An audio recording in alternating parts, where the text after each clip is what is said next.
All right.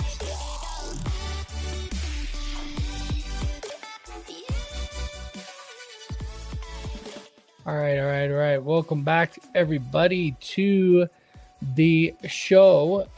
This is my Process Server Daily show. And what we're going to be talking about today is the Affidavit Builder.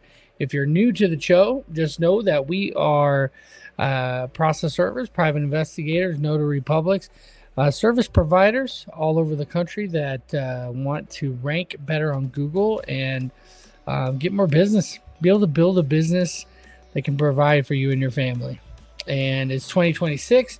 You see, I got my giant calendar back here, and we're going to do some planning. But first, I'm really excited to I got some work to do. I got to map out some affidavits. So we're going to do that together today. If you're new, go ahead and like if you're on Facebook, go ahead and follow me on Facebook. Like the page, of course. And, same thing on YouTube. Subscribe, like it, and let's make it happen. So, first of all, you guys know the drill. Let's get into it. You're listening to Process Server Daily, the show where hustle meets strategy in the high-stakes world of process serving. From elite pros to the new servers taking massive action, these are the voices of a rising industry. Hosted by the founder of 123 Legal Support, Mighty Mike Reed. This is your backstage pass to building a profitable process serving empire. Let's get into it. So if you follow me personally and you're watching this and you're like, what is he even doing? This is something I've been doing for a very long time. I actually have a community of process servers and private investigators, over 1,000 people that follow me inside the community. We network together and we make stuff happen. And I do talk a lot about marketing on this channel because that's what a lot of these guys follow me for. But if you really want marketing, you got to go over to our channel, Mighty Marketing. And I teach you all about marketing on that channel for my website company, mightywebsites.com. And if you just want to learn about real estate, you can go to my podcast, my personal YouTube channel, which is Mighty Mike Podcast. So, all right, let's dive into it. So I got a lot to go over today. So let's do some screen sharing. So there's a little screen share. There you go. We don't want StreamYard. That's okay. What do we want actually? What do we want? Oh yeah, we want to go to the dashboard. So working on the dashboard, we do have some light because I started in dark mode. We started developing in dark mode. And so I had a developer come and build. That's a different project. I had a developer come and build a light version, a light model that we're going to start implementing here really soon. I haven't opened this for a minute, so let's see what it does. Yeah, and so it's not exactly what I want, but this is what it's going to look like when it's in light mode. Look more like this. And so you'll be able to see the dashboard and stuff and add attempts, and we're going to go through it right now on how it works, but essentially, this is the builder that I've always wanted, and I've given suggestions to different process serving companies over the years, and they never just implement. They'll implement one thing or another thing, but they don't get it. They're not process servers, so they don't get it. Somebody asked me one time, why is everybody who buys software a process serving company? Well, it's because process serving companies get it. When a process serving software is built by a process server, they get it. They understand what's important to them, so they'll build something that's good for them. A good example is Legal Connect. Even though their stuff is very clunky, they actually have, and their training is just might as well be a lifetime. But anyway, another process serving company bought them because they actually did have some features that a lot of process serving companies are looking for. So me having been in the industry for quite a while, there's a bunch of different things that I wanted a software to do for me. So let's go ahead and dive in. So the first thing is here, let's see. Let's go into this fake job. So right now it's in dark mode, and a lot of this stuff is still in beta. We're still building it out. But the idea here is that you can just come over here, add your attempt details. They'll automatically be put into the job here. You can edit your job details. View field sheet. You can add workspaces so that only certain people can see certain jobs. This is all fake information, by the way. All right. So once I've added my attempts, I can go ahead and map out. I can go ahead and add an affidavit. So this is what we've been working on the last 3 or 4 months. That's why you haven't seen any real progress on the design of this, because we've been focused. I mean, the developer been so focused on building out this affidavit generator, and when we first did it, he was able to build like a nationwide affidavit similar to Serve Managers. He did it in less than 4 hours. I was so surprised. I thought it was just so much more complicated, and he's like, "No, Mike, this is just overlay, website building, and once I saw how he did it, I was like, oh, it makes sense." But instead of having like where we have to create a whole new affidavit every time with the little blue fields and everything, I told him, I said, I want to create just an affidavit generator, kind of like I Love PDF, but where you can upload your own documents like I Love PDF, but you can actually map out dynamic data. Now, if you see here, it kind of looks ugly because you have these little lines here.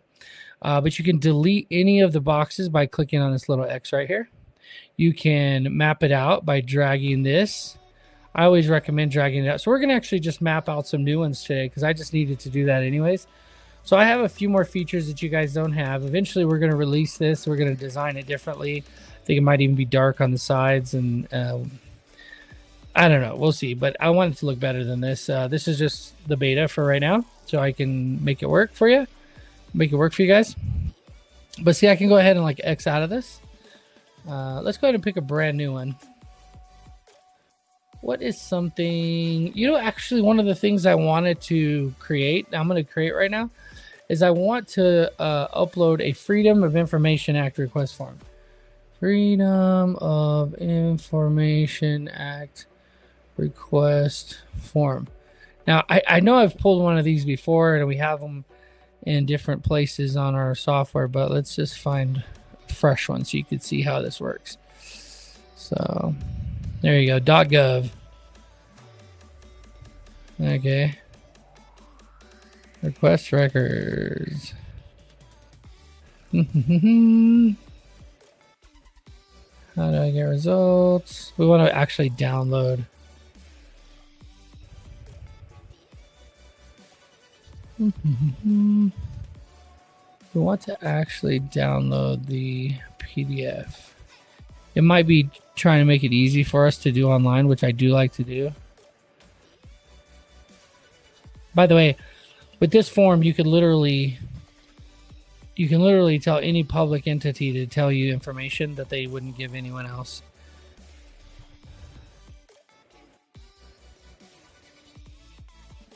Okay, so what we're going to do instead is we're going to go back. This is a little trick I'll teach you.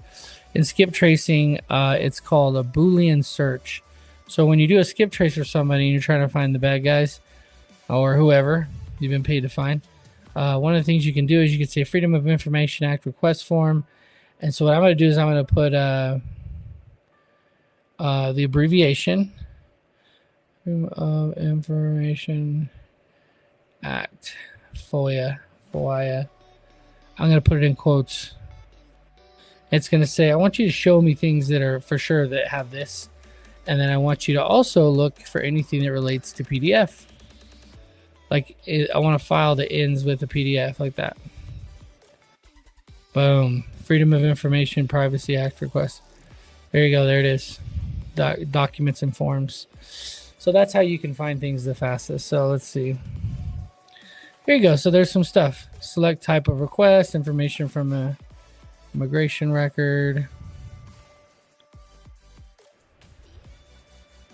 Yeah, this is it. G639, I think. What's the purpose? Oh no, this is specific to immigration. Nah, I mean I might use that, but that's not what I'm trying to do. Okay. Let's see, templates. There you go. Somebody's trying to sell one. Let's see.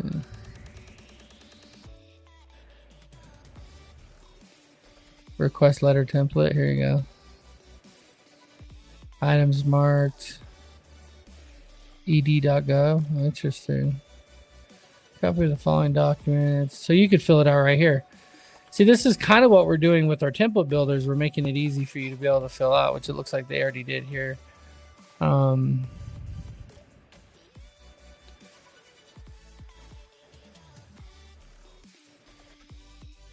Interesting. Okay. Yeah, so you may have to pay some money.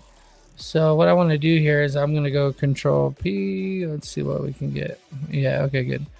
So it'll be 2 pages. Let's just go ahead and print it as a PDF so you can see how this works. Information. All right. All right, so what we're going to do is we're going to, from the template builder, just note up here it has a template builder and then you have the affidavit builder. What we want to do specifically is we want to upload a PDF. Yeah, there it is. FYI.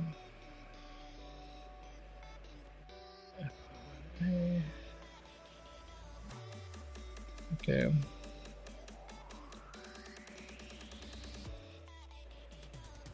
I'll put test there just so we can see. So it'll upload it. Okay.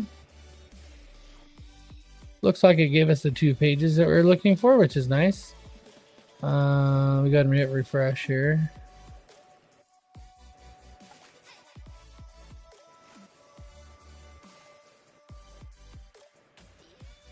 Okay, there you go. Sometimes it doesn't refresh the fields from the previous form that you had. So you just have to hit refresh. We're working on that. We'll get those bugs out of there. So see, it tells you who to send it to. And actually, if you notice, the way that the form is set up is so that you can fold this. And if you had one of those window envelopes, that you can fold it in a certain way.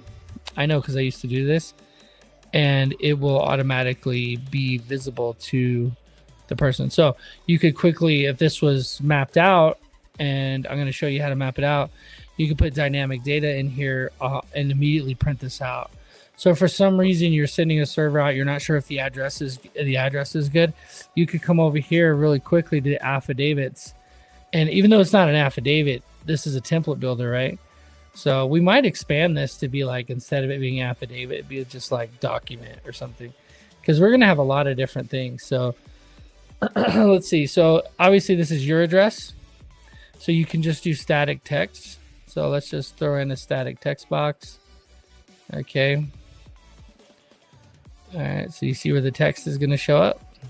And I like to expand it so that it doesn't wrap text. Because if you have it too short, it'll wrap text and go below. So you want it to have the full amount of space. It will not go down unless you go past this. And then it'll go down here. Okay. Your state, city, zip code, same thing. We're just going to click on text. Click down here. I'm going to make it about the size it needs to be, and then I'm going to put it over there. Because the lines can make things look a little confusing. But they're not. It's not bad. It's good. Okay. Text. Today's date.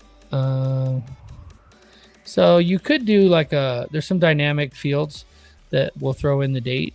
But we're just going to do text for now, just so we can just type it in. You'll have to type it in on the fly.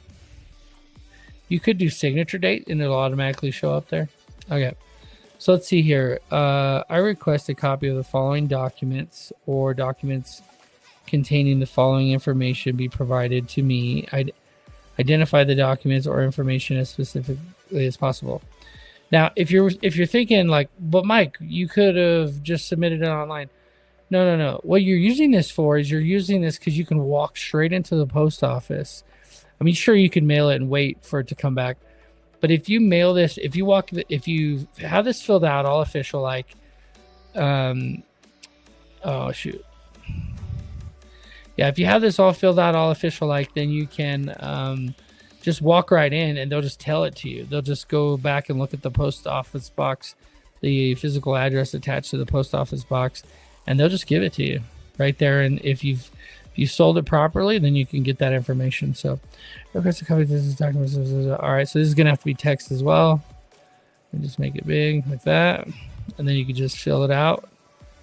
You'll see here in a second. Okay. So I don't like this. I needed to uncheck this. I don't like that. I might have to do this again. Yeah,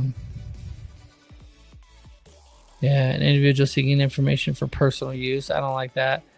I want it to be affiliated with a private. Yeah, something having to do with, and you may just have to do check boxes. I think he's working on the check boxes, I think, right now, because I wanted the ability to delete check boxes, and that wasn't an option before, and now it is, and now this isn't showing up. So I think he's still has a couple things he's editing. But yeah, your check boxes, you can just add to them and save it as the template. Again, these are not a whole lot of dynamic areas, but you'll see on the other affidavits that we do that it does have that option. You can put a checkbox here again. Explanation of waiver of fees. So if you did have a waiver of some type, like, hey, I'm a government entity, which you're not probably, but if you were, that's what you'd put there. Just gonna map that out. Sincerely, you could add a signature field right here, but it doesn't look like you can do it right now. And it'll automatically sign. Maybe, it's because it's an affidavit that you don't have a signature, but you should still be able to map it. I'm not sure why it's not showing up actually. Okay, so but yeah, the signature field, it's a box, and then you can go ahead and sign it. I'll see what's going on with it here in a second. So what you can do here is you can say process server details. See each of these little deals here, you can go through and you can map it out. So process server details, whoever the process server is, you can put their name. All right. First, middle, last, that's different. Okay. Service city, service full address, service email address. We don't often have that. So yeah, we just do dynamic text in this case. Yeah, dynamic text. So I'd probably just do dynamic text for this whole form, to be honest with you. But it's pretty cool that you can like map out. That's, you can map this whole thing out. I'm not going to, because I think I'm gonna have to re-upload it, but let's just go ahead and save it. If I wanted to save it under a different name, let's say I say FOIA delete. Okay, I can hit update name just in case I wanted. And you might do that if you had multiple FOIs, right? You had multiple documents that are going to have that name or a similar name. You can say, hey, this is the one with, Mike's information. This is the name with John's information. And so you could have multiple of the same type of document if you wanted to. So anyway, now that it's saved, I can come over here to affidavit. Let me click on a different one real quick. There you go. I'll go back to it, FOIA delete. There you go, it's mapped out. Okay. No, it's not mapped out. Let me refresh.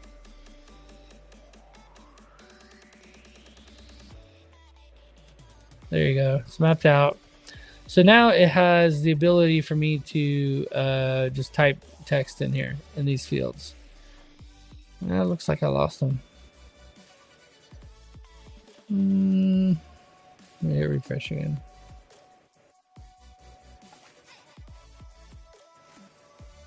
Yeah, it's still in beta right now, you guys. So it's I think the issue lies with the advanced feature to upload your own PDF, right? So I'm stretching my legs here trying to make it work, but looks like we still have some issues with those fields, because you have to hit refresh because those are the fields from the previous one. Let me check on you guys here. Okay, cool. Well, hey, if you're watching, you're getting some value, or you're just excited about the affidavit builder and you're in the community, let me know. Okay, so so if I pick a different affidavit, let's say like this New Mexico affidavit that I built out not too long ago, you can map this thing out so that it has the information that you need. I think the last time I tried to do it, there was too many bugs, and so I couldn't do it. But yeah, like this was a bug right here. It didn't have AM or PM. Let's see if that got fixed. Let me actually just go to the so this is a common thing that I make a mistake where I think I'm doing it, but I'm actually on the affidavit tab. So you actually want to go back to the template tab first. And then I'm actually just going to reset this template. There we go. And what that does is it gets rid of all of the details for me. And so now I can just go through and quickly, this is a lot easier than the other one because it's an actual affidavit, right? So I could just map this out with plaintiff. And where does plaintiff come from if you're brand new? Plaintiff comes from when you enter the job details over here. You when you go to create a new job, you click on create job. It walks you through and it asks you for this information. Now we're going to have an online order form for our website customers where you can embed this on your website, basically where it'll accept all the details and put the job straight into your server system, which is pretty cool. So I can quickly map this out. Let me just go ahead and try to do it here. Last time it wouldn't do it. Let's see. So I got defendant. All right, we got defendant number, case number, basically. This is our case number up here. We don't have judge, but if you wanted to put a text here, you could. So, I don't know. I usually don't fill that out when I do this. Okay, so it could be a different county. So what I'll probably do is have to upload a different. I'll upload this again, but I'll wipe this out so I can put the county information. As you can see the court details, I can put the county, court county. I'm actually going to do that right here. So worst case scenario, it'll remind me that that's the wrong county. Okay, if it's a different county. I being duly sworn on oath and state that I'm over the age of 18, not a party to the lawsuit, and that on this month, day, year. So we're going to go down to service details. Okay, service date. Yeah, service date. It's actually going to have the date. Okay. I served the doc. See, it's not asking for time, which is interesting. It's not that specific. And so, yeah, our checkboxes aren't there, which is strange. They've been working great. Yeah, I think he's working on the delete option. So yeah, you can put check marks on all these, and then by delivering a copy thereof to. So we're serving this to. Now you could put party to serve. That's a part of the service, the order details. Party to serve is going to be the person's name. Let me just throw it in here so you can see the difference. So you got party to serve, but that's not always who actually got served that's going to go on the affidavit. It could be somebody different, right? So what we've set up instead is we've set up recipient. This is the person that the server entered in. And often it is the same person, but maybe the party to serve is a business name and the recipient's actually the manager that works there, right? Okay, just so you can see this. Oh no.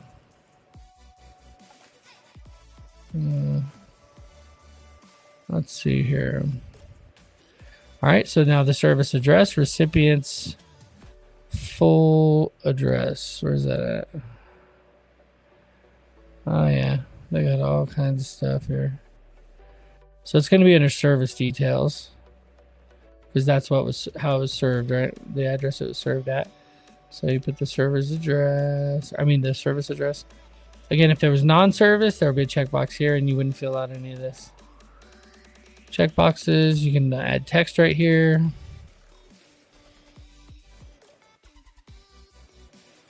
All right. The signature field isn't working for some reason.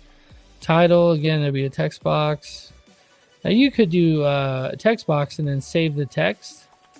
Let's say the title is always, you want it to always say process server. This is something that was not available before. Let's see if it's available now. So badge number, this is like server's details. Let's see. Process server details. He hasn't added it yet, but we talked about it, so I think it's going to be this next week. So text, okay. Now this is notary information, so you don't want to pre-fill that. Same thing with this, okay? So let's just go ahead and save it. I wanted to show you how you can map it out, and I also wanted to map out some. Let's see, so we're gonna go ahead and save. I'm gonna push to global. All right, I just pushed that. I just pushed it to global, so the New Mexico affidavit can be used. Now let's go ahead and look at affidavit, and now you can see that it's all mapped out. It's saved. Let me go ahead and go to a different one. So I want to test this out a little bit. All right, so there we go. It refreshed. It reset to the to that. Let's go back to New Mexico affidavit, see if it fixes it. Boom. Looks like that part works. I like that. So you see the address showed up, plaintiff, defendant, case number. If process server, the text, custom text showed up.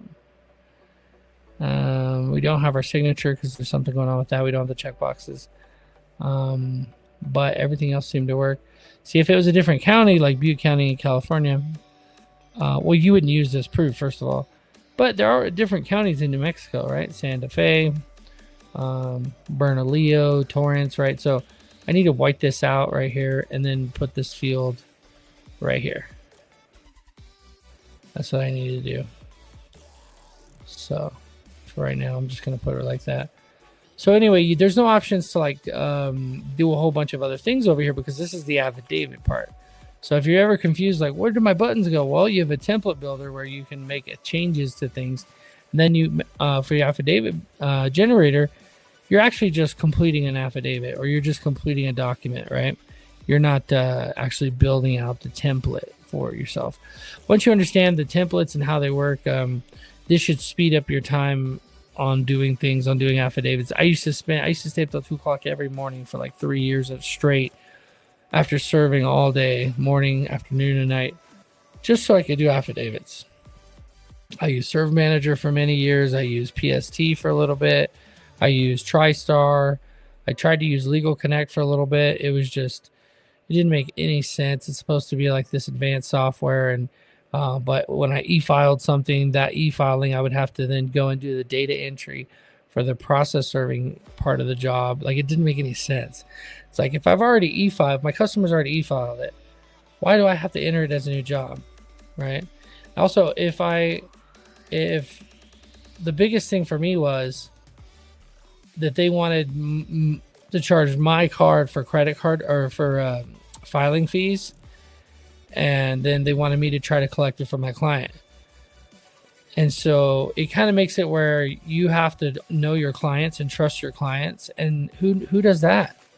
How many of you guys trust your clients 100%? I'd love to say that, but the truth is you don't know. Half of my clients are pro ses or pro pers. If they use my card and then their card declines, I'm just out. No, we're not playing that. They're not gonna like file their case on my back, you know. So all right, let me check, see if you guys have any questions or comments. The other thing I want to do here is I want to, let me roll this thing. Banners, there you go. Yeah, this banner. If you're not Mighty Premium, this is for process servers, private investigators, and notaries. If you are a legal support professional and you want to jump on board, come hang out with us. We got a community and everything. You go check it out, mightyprocessserver.com. All right. We take new people too. We will verify that you're already a server. You cannot become Mighty Premium until you get official as a server, but you can join the free community at mightyprocessserver.com and start learning about the industry for free. So, all right, let's build out another template. The checkboxes and signature really make it where I don't want to do this right now, because some of these proofs, like the POS 10, they're pretty intricate, you know. Look at all these checkboxes. Yeah, something's going on with the checkboxes. Something is going on with the checkboxes. That's what I was trying to show you earlier. Like, you can map them out and then save them. And when you save them, they'll stay wherever you put them. So let's say usually you get summons, complaint, alternative dispute, ADR packet, and then a civil case cover sheet. And sometimes what you'll put right here is a notice of hearing. Pretty often we'll put like, especially on a collections case, we'll put a notice of hearing. So I'm just going to write that because we do that all the time.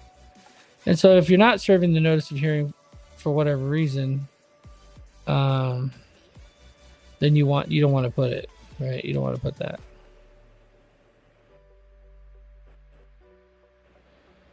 Notice of hearing. Okay.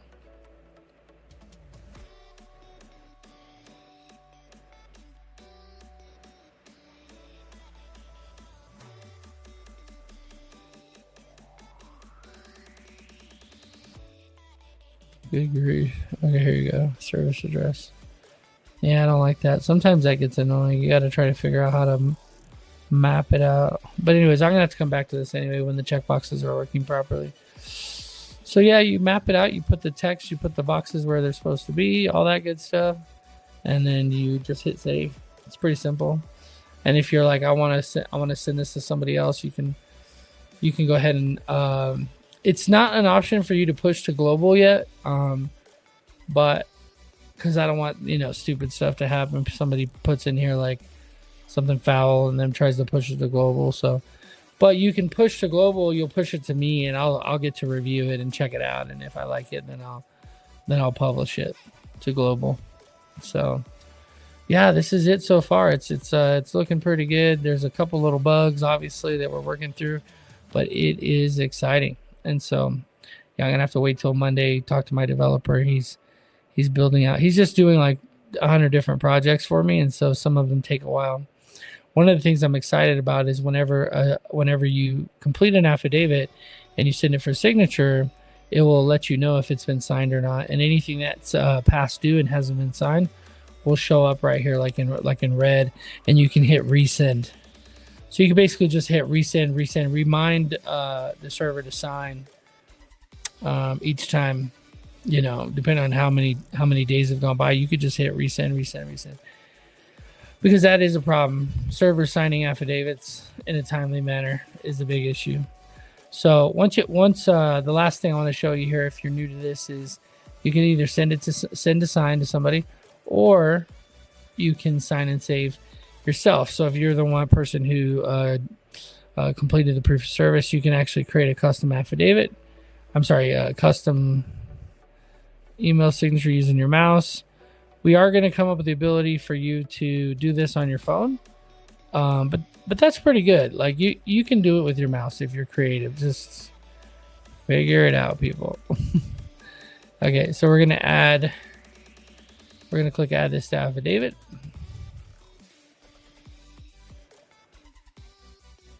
Okay, and I think I ended up dragging it up here accidentally. How funny.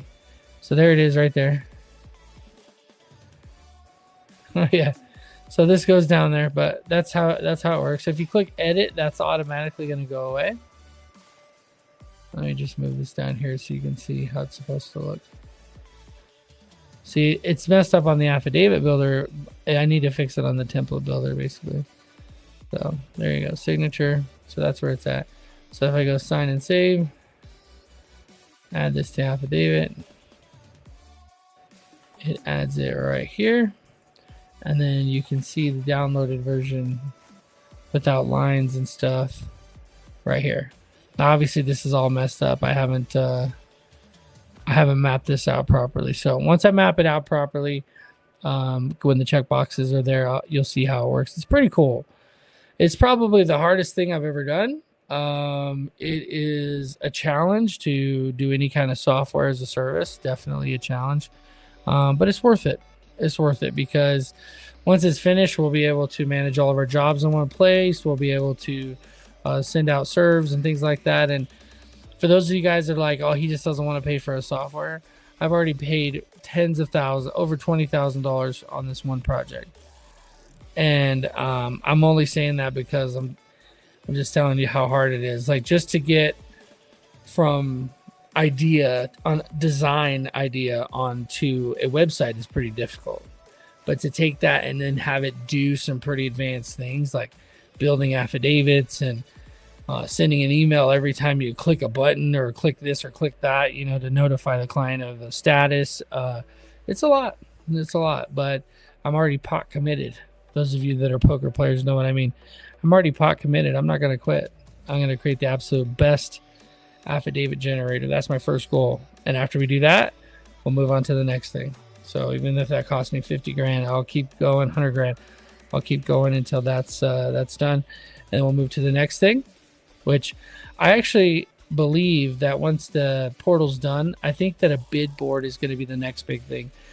See, process serving right now is becoming very much where the smaller process servers work for the bigger companies. I have a pretty good sized company, 123 Legal Support. We do lots of e-filings. We do lots of process serving work across the country. Nowhere close to like ABC and those guys, but what I'm noticing is, and what I'm hearing from my community members, is that some of these big companies are like basically firing them, like saying, hey, we're not going to send you any more work. Sorry, and they're kind of beside themselves because they were getting lots of work from them, and they actually almost like a job. They like built kind of like a little bit of like a decent income from working these jobs, even though they only pay $10, $20, $30. They'll do volume. They'll send you a lot of work. So, and the reason why that's happening is because these big companies have the contracts with the big banks that send out collection work and things like that. Primarily, that's the reason. So, how do we get in there? How do we still get business if you're not going to get it from the? Well, I'll tell you, you're going to do the mom and pop attorneys. That's the biggest thing I teach in my community, is how to get those attorneys to hire you. To get those attorneys to hire you directly, you need to still be a business. If you're still trying to sell yourself as an individual process server, you're not going to do it. It's not going to happen. I've built multiple process serving companies now. After I built my first one, and then after COVID, I really got hit with it. So I went to Florida and just became a realtor for a little while my e-filing thing was taking off. And then I started doing process serving again, or taking jobs across the country. Because I had built such a marketing footprint that we were still getting lots of work across the country with 123 Legal Support.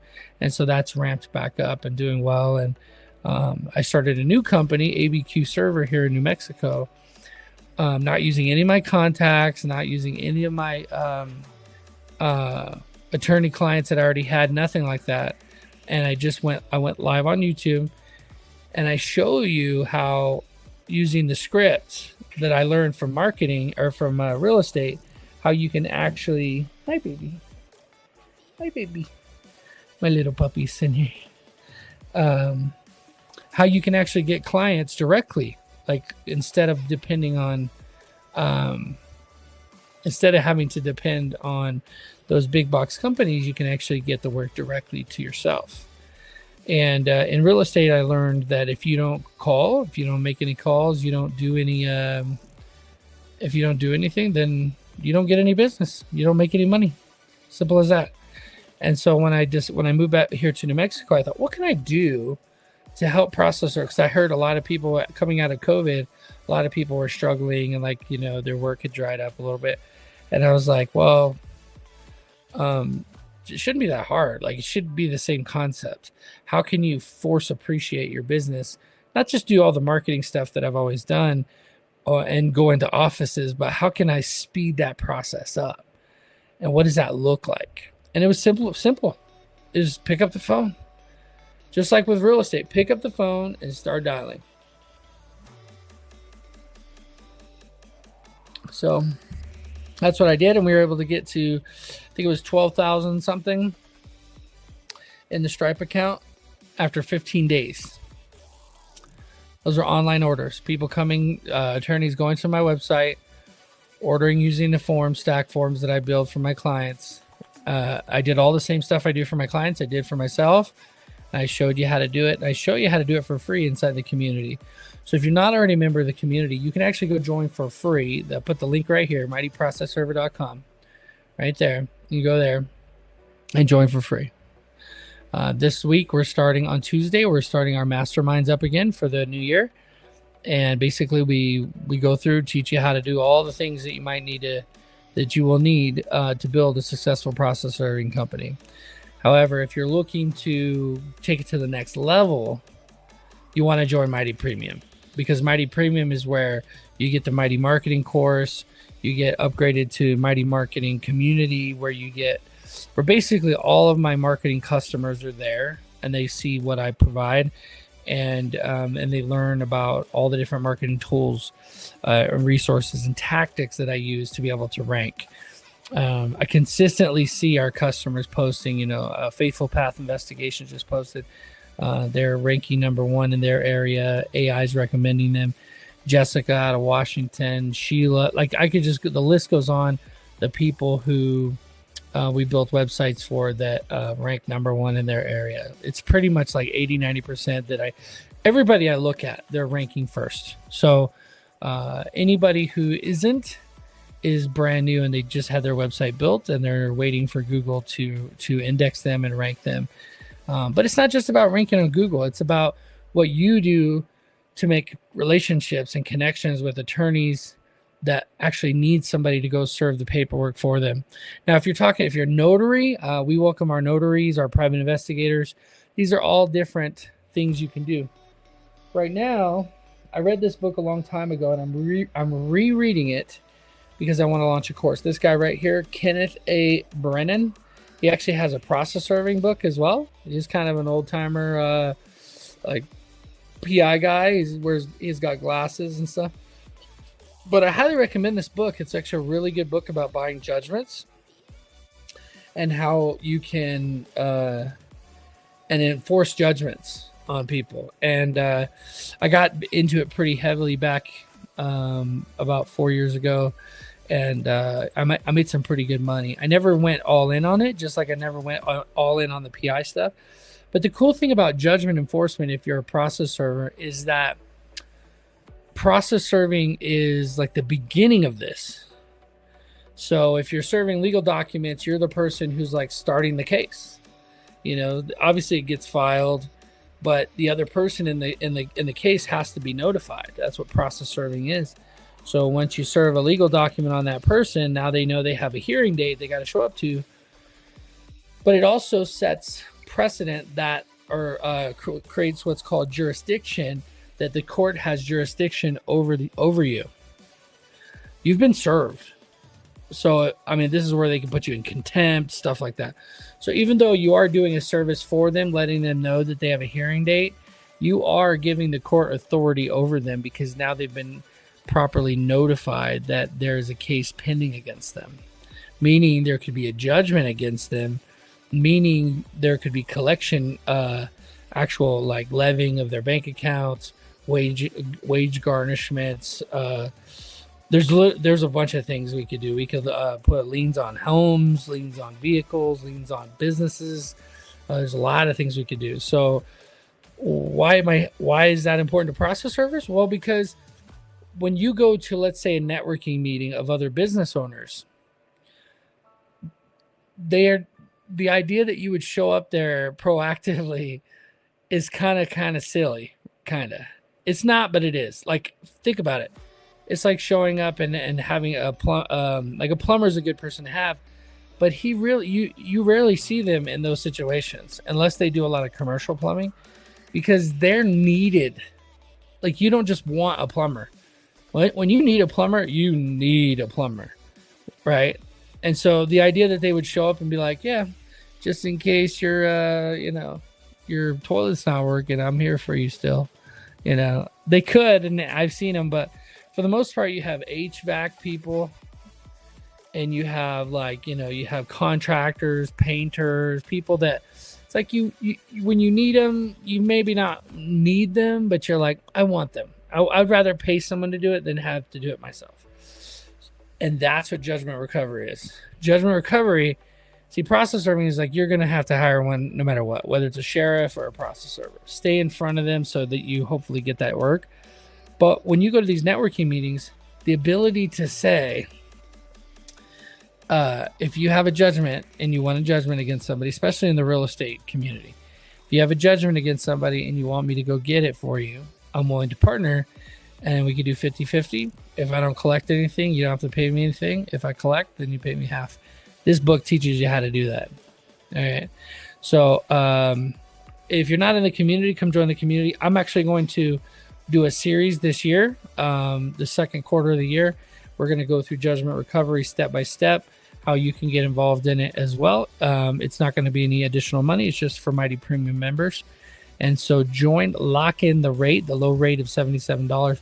That gives you a directory listing so that you get listed on our directory, mightyprocessserver.com, which, by the way, is ranking number 4 in the entire country for Process Server Directory. And then you get access to all of our premium trainings like this one coming up, the Mighty Marketing Training, the Process Server 101 training. All of those trainings open up for you right away. And then, of course, you get our Affidavit generator and Mighty Dashboard, which is pretty cool. So cool. Well, that's all I wanted to go over with you today. If you guys have any questions, reach out to me. We're doing 2 masterminds a week now, doing Tuesdays and Thursdays. I'm going to show up to both of them, but just for a little bit, and introduce myself and as a sponsor. We're going to sponsor it with mightywebsites.com. If you need a website, of course, we can build you a website, mightywebsites.com. It's $1,000. We build you a $10,000 website for a $1,000 setup fee, and you get just the top of the line website for pennies on the dollar, literally. So cool. Well, thank you guys so much. Be safe. As always, when you're out there in the field, look at your surroundings, park in a place where you can quickly get to where you need to go. You absolutely do not want to end up in a situation where you can't call for help. If you thought you got any kind of value or you're excited about what we're doing here, hit that like button, subscribe, and I'm excited. I think it's going to be a great year. It's going to be a great year. See you guys. That's a wrap on another episode of Process Server Daily, where the legal support industry levels up. Want to grow your process serving business with the best marketing tools, the most engaged community, and the highest ranking directory online? Visit mightyprocessserver.com. Claim your listing. Join our free community. Surround yourself with process servers who get it and build something real. From the field to the courtroom, this is Process Server Daily. Until next time, stay safe out there and live mighty.